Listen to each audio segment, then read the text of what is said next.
Good? Alright. You guys hang on to that piece of paper, okay? Don't put it somewhere you won't lose it. I'm probably gonna lose Oh, we need this? Where's the camera? Huh, just put it. You can save it for tomorrow. No, we're gonna do something tomorrow. Okay?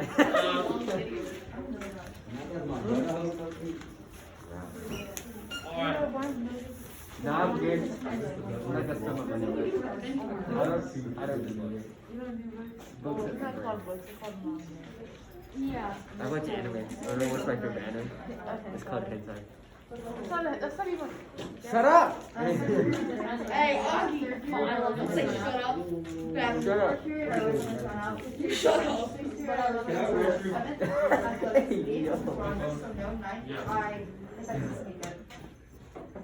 Are you free on Friday? Approximately, probably. Yes, I'm just always on time. probably. But I still make it early somehow, in some way. Cap. Careful. Papega. You're a papega, JT. You're a purple pig, bro. You're a papega. You know what a papega is? No. Okay. Eat Eat a real twist man. That's You're a the only, papega. that's the only one I watch a lot. Alright, we're gonna discuss Papega, new yeah. material now. New material, what? Sorry. New material. I hate the duck. Okay. I Here we watched, go. Listen up. Right before we took the benchmarks, who remembers what we were discussing in class? Something. yeah, right. President. President. Civil War. Good, Augie. What do you Okay, say? right before we got out for break, we were discussing This is amazing. president. Okay? That's something right there. So we're going to discuss another president. I was right, Okay? though. We left off at Monroe. Okay, the 5th president, James Monroe. Today we're going to talk about the 6th president, which was John Quincy Adams. Okay? So let's read about John Quincy Adams. Maya, read that first paragraph right here. Okay, the presidential election of 1824 is significant for being the only election since the passage of the 12th Amendment to have been decided by the House of Representatives. The 12th Amendment passed in 1804 addressed concerns that had emerged in the election of 1796 and election of 1800. The election of 1824 is often claimed to be the first in which the successful presidential candidate did not win the popular vote, even though the popular vote was not measured nationwide at the time, further clouding the issue. Very good. Okay, so it talks about how the election of 1824, okay, it's significant because the House of Representatives actually decided the outcome of the election. Okay, it's the first time in which the president did not win the popular vote.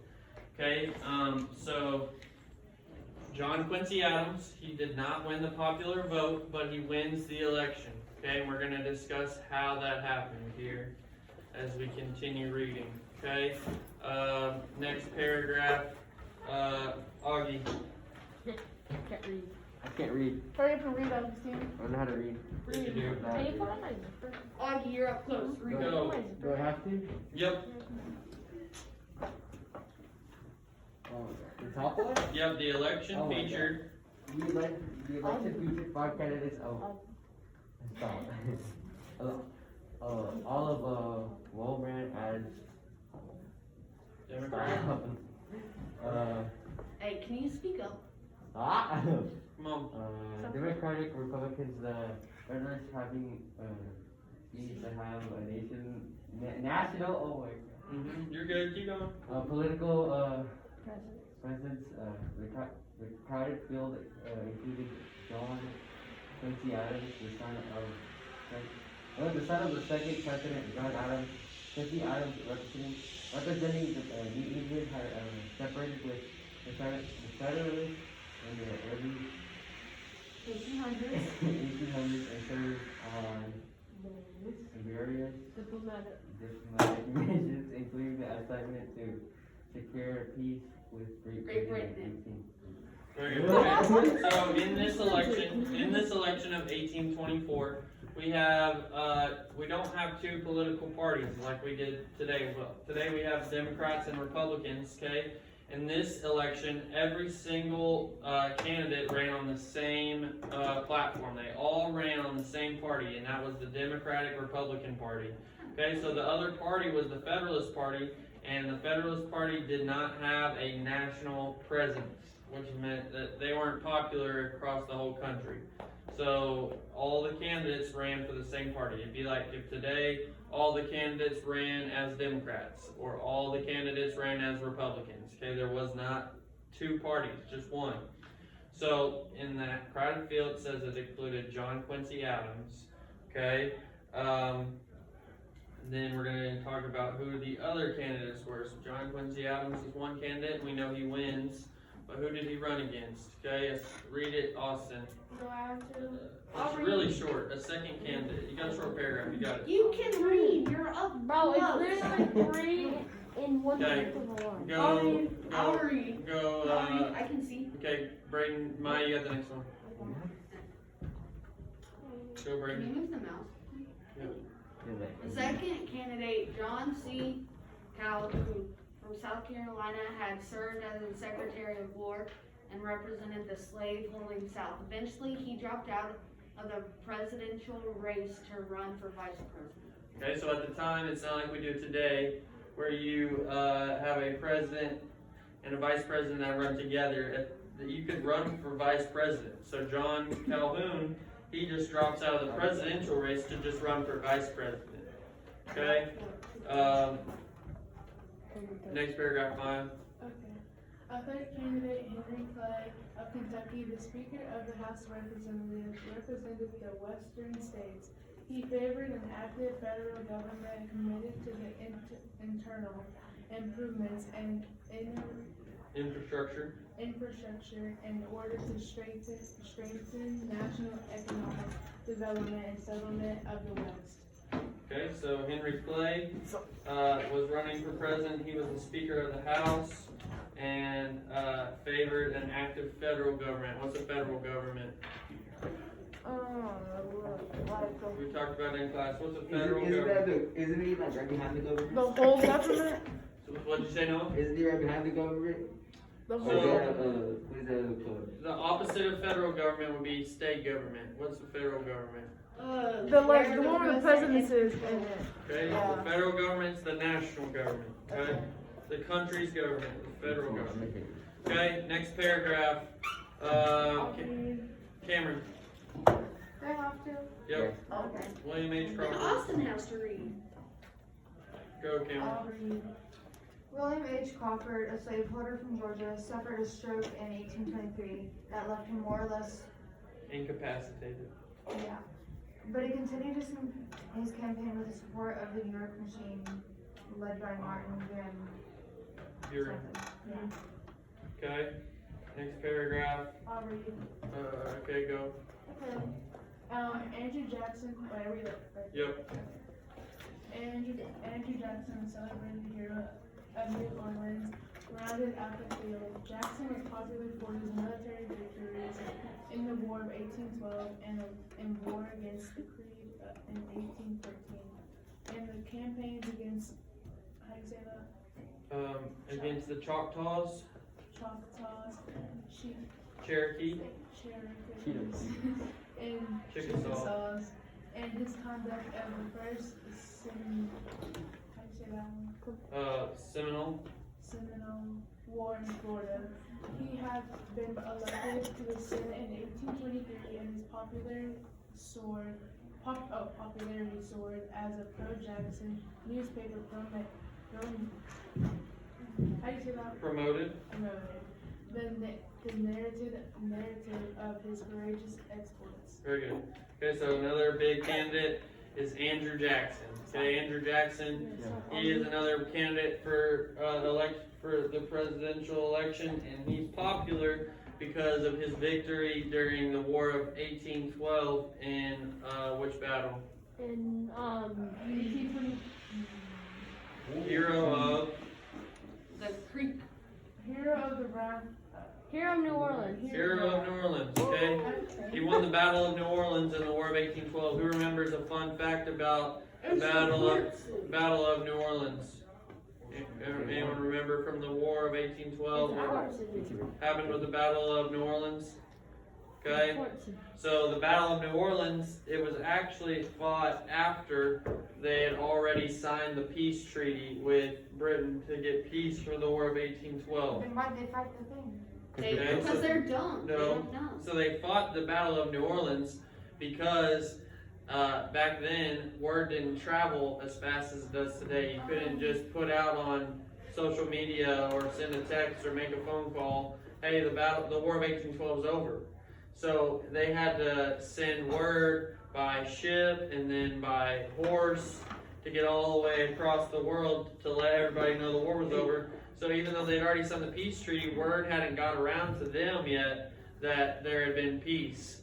And so they fought this battle and actually won the battle, even though they had already declared peace. That's cool. Okay? Okay, I'll read the next one. Let's see. I think August and Julie. No. Okay.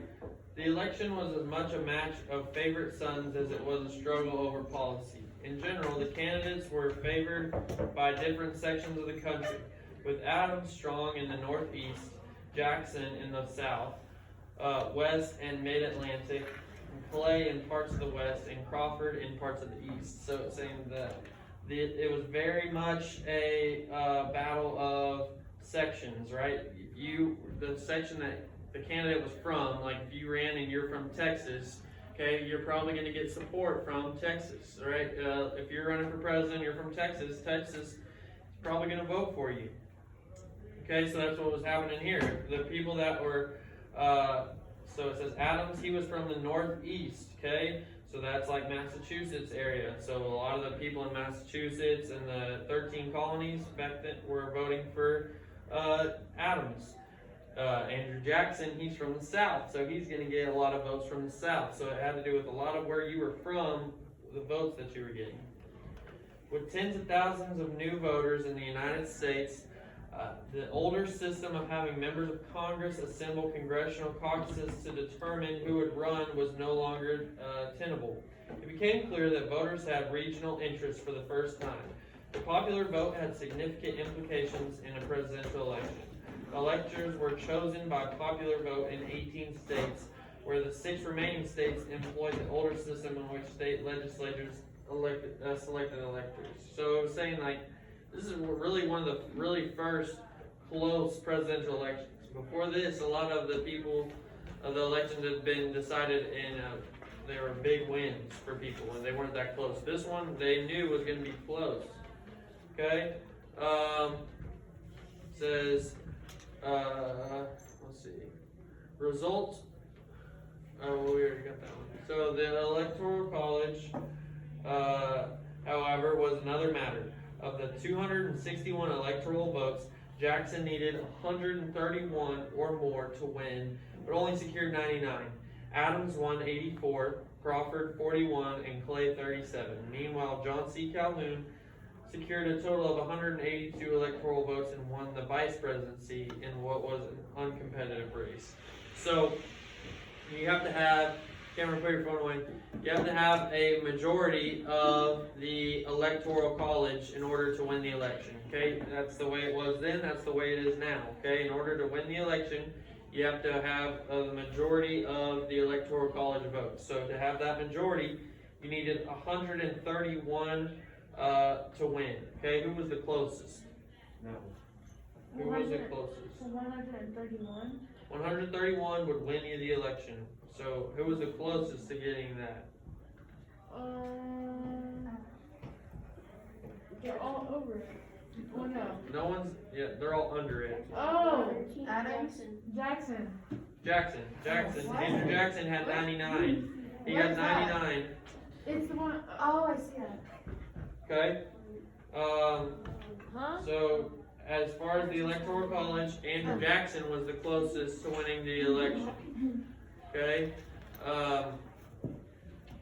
because Jackson did not receive a majority vote, okay, he didn't receive the 131, the election was decided following the terms of the 12th Amendment. Okay, the 12th Amendment says that when a candidate does not receive a majority of the electoral votes, the election goes to the House of Representatives, where each state would provide one vote. Following the provisions of the 12th Amendment, only the top 3 candidates in the election were admitted as candidates in the House. Okay, so they're only going to vote for the top 3 candidates. Those top 3 candidates were John Quincy Adams, Andrew Jackson, and William Harris Crawford. Okay, so those are the only 3 guys the House of Representatives can vote for, because this didn't go, the Electoral College didn't decide the election. Okay, so now we're going to get to where it gets to the tricky part. This is called the corrupt bargain. Okay, we're going to talk about why this is corrupt. It says, House Speaker Clay, Henry Clay, he did not want to see his rival, Andrew Jackson, become the president. Okay, so Clay, he's a rival, does not like Andrew Jackson, and he doesn't want him to win. And so he made his efforts in the House to try and make sure that John Quincy Adams wins. So Henry Clay's going to go talk to the House and say, hey, take my votes away and vote for John Quincy Adams. He was lobbying those members to vote for John Quincy Adams, and his efforts pay off. So, because he was originally running for president, but he didn't finish in the top 3. He got, if we go back up, I'll just scroll up where he got 37 votes. Okay, so he's going to tell those 37 Electoral College candidates that voted for him, hey, flip your vote and go vote for John Quincy Adams. Okay, and so they do that, and they pay off. John Quincy Adams is the next president, and that's who he finishes winning. So Adams, it was a gut punch for Andrew Jackson. He thought he was going to win because he had the most Electoral College votes. And then it's called a corrupt bargain because since Henry Clay did that for John Quincy Adams is going to name Henry Clay his Secretary of State. Okay, he names Henry Clay Secretary of State, which was significant because in the previous 4 elections, the Secretary of State becomes the next president. So Henry Clay thought, I'll just become Secretary of State and hopefully I'll become the next president. Okay? So why was it a corrupt bargain, Augie? I don't know. Do you take our test bets or? Hang on to it, we're going to do some, the benchmark, you can keep it. Can you throw But does it show our grades on it? No, but I can tell you your grade if you want to know. But you tell Hey, me what's your mine, grade? Okay, Brayden, why was it a corrupt bargain? Yeah. Why was it corrupt? Because it was close and it wasn't a win. Why was Why seems like unfair? Why was it unfair?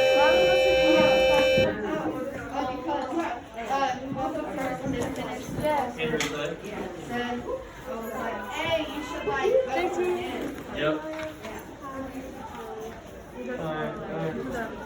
Okay, we'll see you guys tomorrow.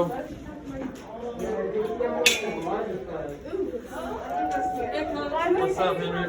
I was